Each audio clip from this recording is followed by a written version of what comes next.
Muy buenas y bienvenidos a mi canal Virtus Veritas. El criolita o el hexafluoroaluminato de sodio es un mineral del grupo 3, mejor dicho, es un fluoruro de aluminio y sodio. En estado natural se encuentra en el área de Ivittut, anteriormente conocido como Ivittut en Groenlandia. En la actualidad el pueblo de Ivittut está abandonado y el único asentamiento permanente del municipio es la base naval de Kangerlussuaq o Groenendahl.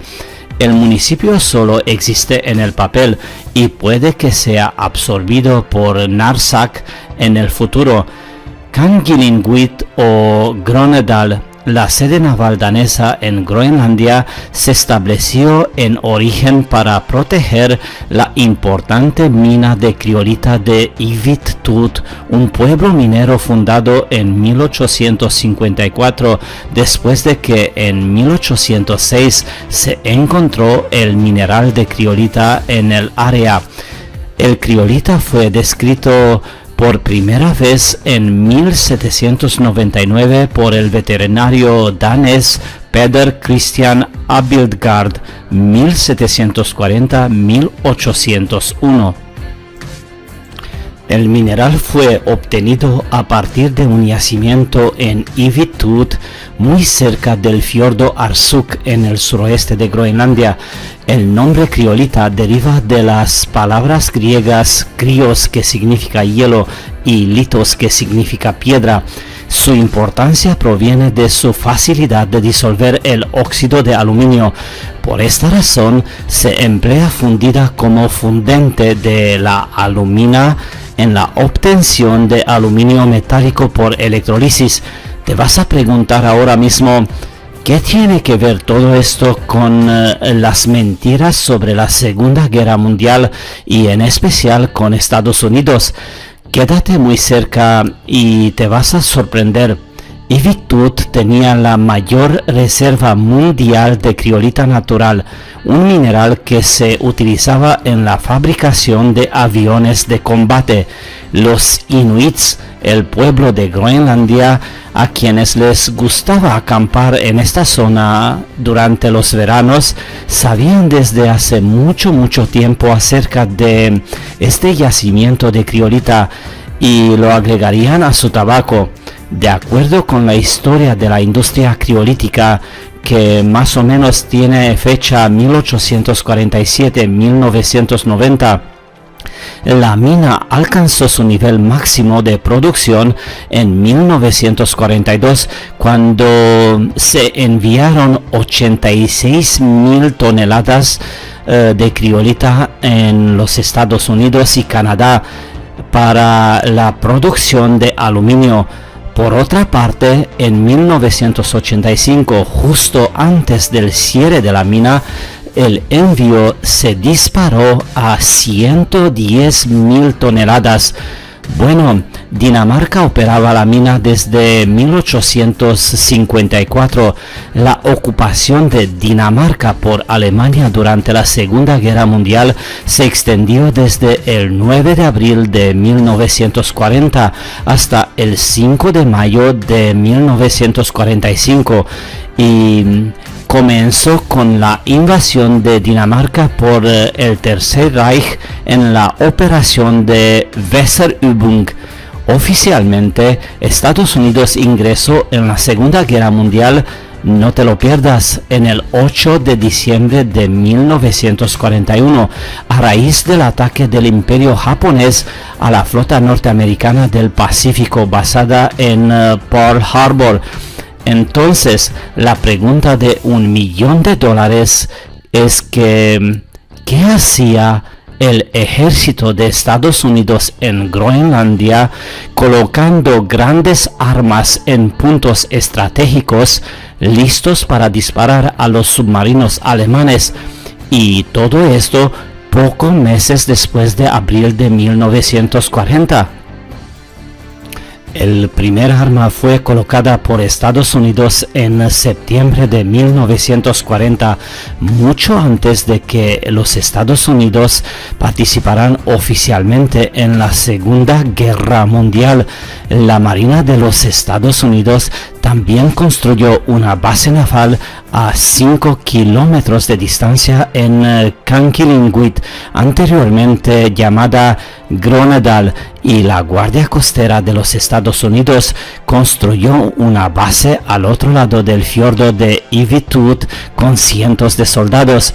Durante la década de 1940, la mayoría de la criolita se envió a Estados Unidos, Filadelfia, Pensilvania, a una compañía llamada Pennsylvania Salt Manufacturing Company o PennSalt, donde se refinó para ser utilizada en la producción de aluminio para fabricación de aviones de combate.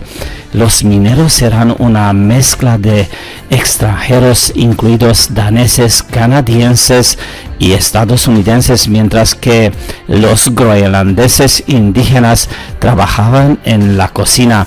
Según los datos, muchas mujeres locales también trabajaban como niñeras y amas de casas particulares.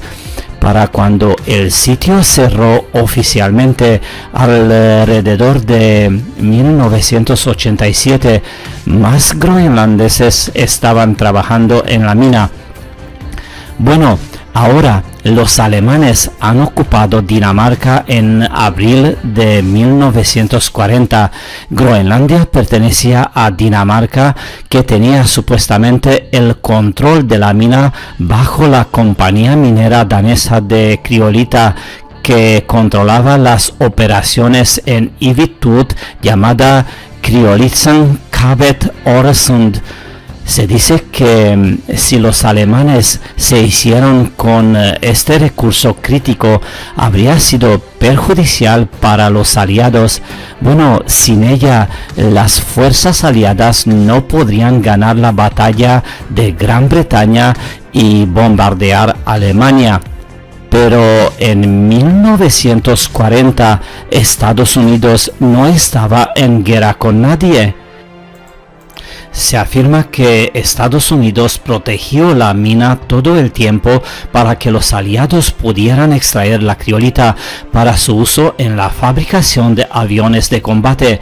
Fue un sitio tan clave durante la guerra que alrededor de 500 soldados estadounidenses custodiaron la mina y sus 100 a 200 mineros defendiendo el sitio en caso de invasión alemana.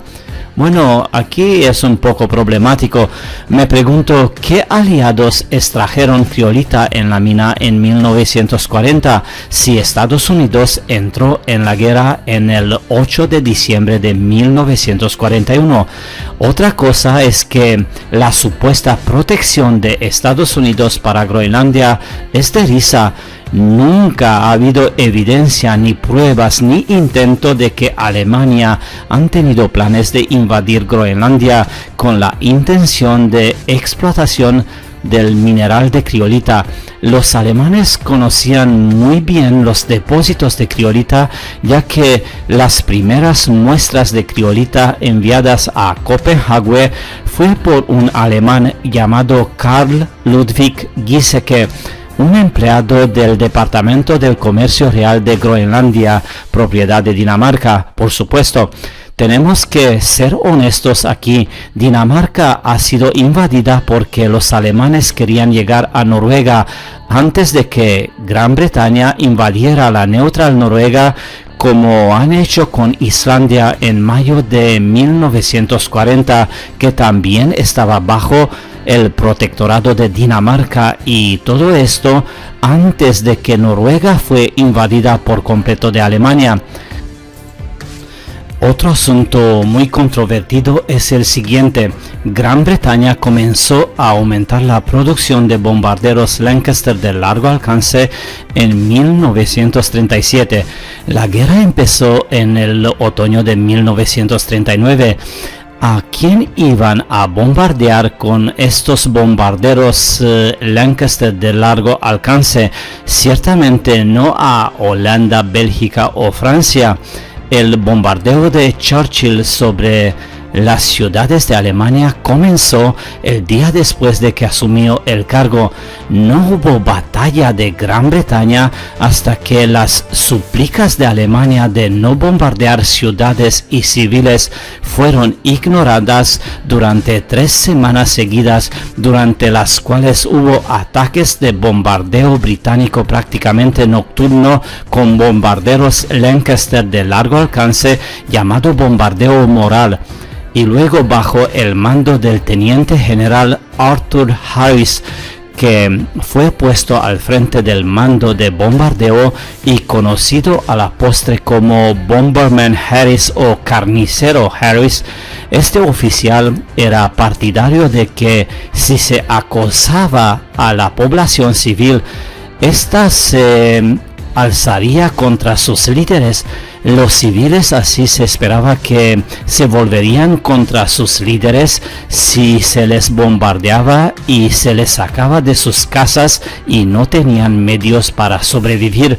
Se buscaba golpearles con fuerza para que su moral se desmoronara. Este bombardeo moral, entre comillas, fue apoyado por Winston Churchill, quien ya en 1940 había llegado a afirmar que la única forma de derrotar a Alemania era un ataque absolutamente devastador, exterminador, con bombarderos muy poderosos desde Inglaterra sobre el territorio de Alemania.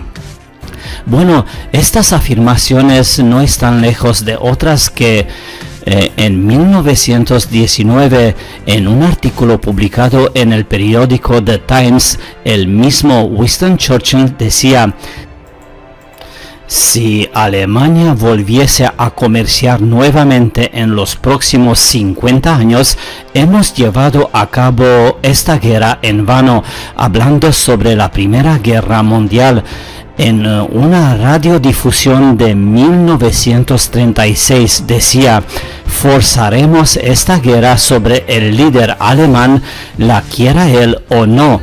Y en otra radiodifusión de 1939 decía lo siguiente: esta guerra es una guerra inglesa y su objetivo es la destrucción de Alemania. Bueno, el mismo Winston Churchill en noviembre de 1936, hablando a Estados Unidos, según el general Robert E. Wood, afirmaba: Alemania se está haciendo demasiado poderosa, tenemos que aplastarla. Bueno, ya sabiendo estas cosas, las conclusiones os pertenecen a vosotros. Muy bien, espero que has disfrutado de mi vídeo y si te ha gustado, suscríbete por favor, dame un like y comparte los enlaces de mis vídeos con tus amigos. Cuidaos mucho, muchas gracias y hasta luego. Muy buenas y bienvenidos a mi canal Virtus Veritas.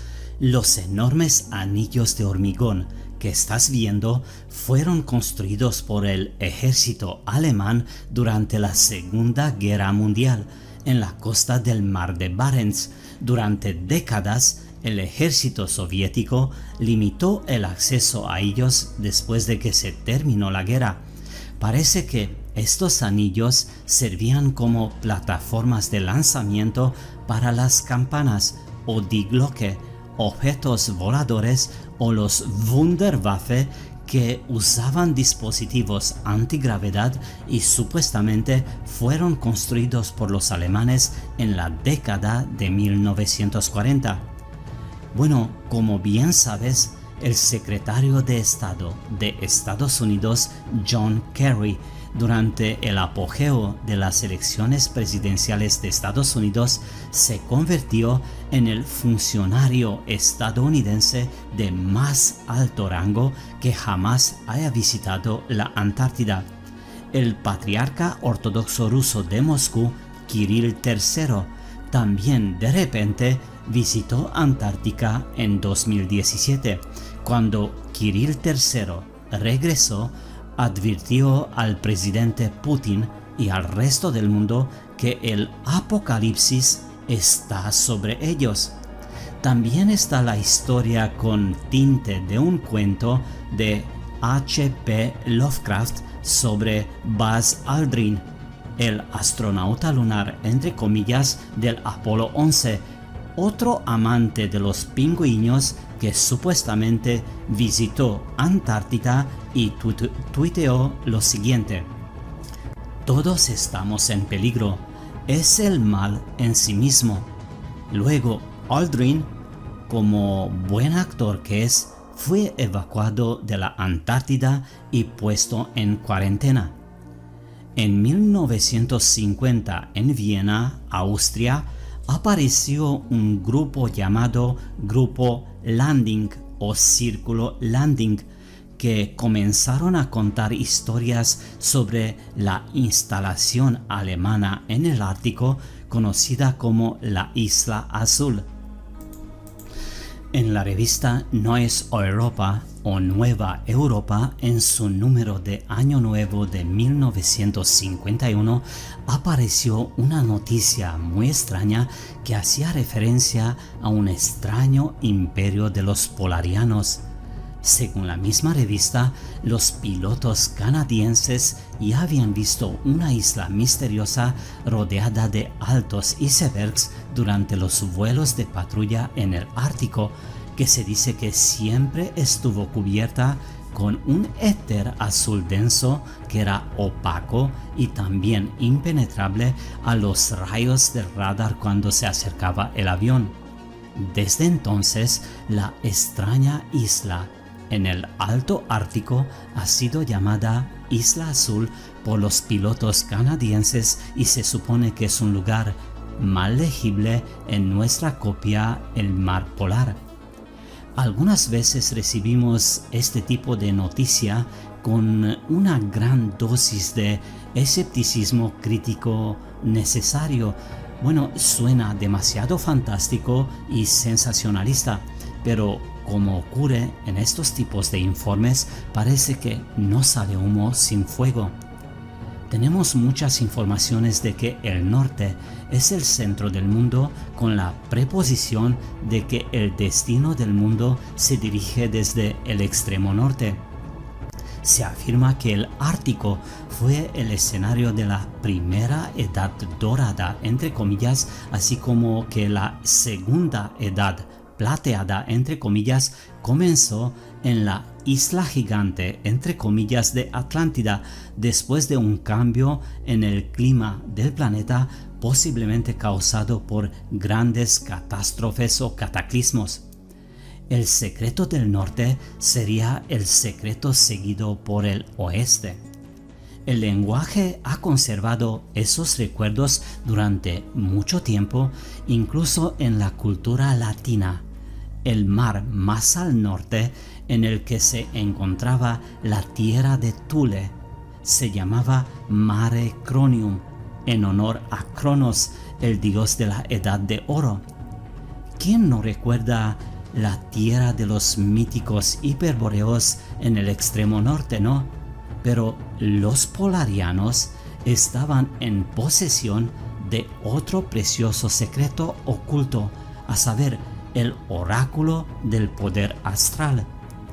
Ahora, el nombre en clave, Operación High Jump o Salto Alto, la expedición estadounidense de 1947 a la Antártida, cuenta una historia persistente sobre una acción militar contra un bastión alemán bajo el hielo. Curiosamente, el líder de la expedición, el almirante Richard Byrd, le dijo al periódico chileno El Mercurio, el mismo periódico chileno que luego patrocinó la visita de Serrano a la Antártida, que se estaban preparando para defender al mundo de los combatientes enemigos que pueden volar de polo a polo con tremenda velocidad. El almirante explicó que no estaba tratando de asustar a nadie, pero la cruel realidad es que en caso de una nueva guerra, Estados Unidos podría ser atacado por naves aéreas que sobrevuelen uno o ambos polos en muy corto tiempo. Ningún estadounidense se molestó nunca en preguntar por qué estaban luchando contra Alemania en Europa Occidental en nombre de Inglaterra, que nunca había sido invadida. Y esto después de Pearl Harbor, que supuestamente fue ópera de los japoneses. Ni los soldados emigrantes italianos de Estados Unidos, que estaban matando a sus propios abuelos y familiares y devastando un país en el que muchos de ellos habían nacido y crecido. Ni siquiera los irlandeses, que menos de 100 años antes habían sido el objetivo de las leyes del maíz de Inglaterra y habían sido expulsados de Irlanda a las costas de América por una hambruna impuesta deliberadamente que ha matado a 1 de cada 3 irlandeses. Parece que en 1931 los alemanes crearon como una brecha entre los portales explicados en el supuestamente libro de Enoch. Desde entonces ha habido 2 estados, uno en Europa Occidental y otro en Antártica, que está interconectado con el Ártico. En el núcleo del sistema de creencias de los polarianos estaba la recuperación de la tierra perdida en el Ártico, el reino de la estrella polar, de la cual 3 de sus amos habían emigrado al Tíbet y estaban en contacto con ellos trabajando para recuperar los que los alemanes han llamado Agartha, Shambhala, Hiperbórea y Thule. En la expedición de 1936 a Islandia, una expedición que siempre ha estado envuelta en misterio, parece que encontraron la puerta interdimensional que estaban buscando frente al cabo norte islandés en el círculo polar ártico. Desde mayo de 1938 hasta agosto de 1939, los alemanes recorrieron el Tíbet. Según un artículo publicado en el periódico Der Neue Tag, con fecha de 21 de julio de 1939, lograron obtener el Kangchur, el extenso guión sagrado de 108 volúmenes de los tibetanos, que requirió 9 cargas de animales para su transporte. Al igual que Die Glocke o la campana, Kangchur nunca se volvía a ver después de la guerra, al menos en esta línea de tiempo.